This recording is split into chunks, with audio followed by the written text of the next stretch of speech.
Oktubre 1 na naman, ito ang eksaktong araw ng iyong kaarawan. Isang araw, isang taon ay tatanda ka na naman.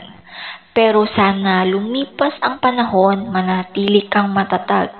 Harapin ang lahat ng problema at matutong bumangon kapag ikaw ay nadapa.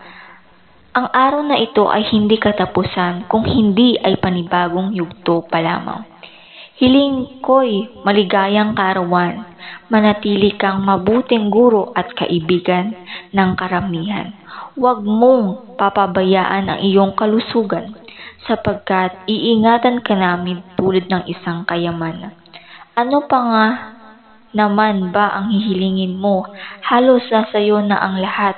Meron kang magandang mukha, magandang mata, at gurong kaibig-ibig na ugaling sa'yo'y di nawawala. Maraming salamat sa iyo, Dok. Ang buhay mo ay isang magandang regalo ng may kapal.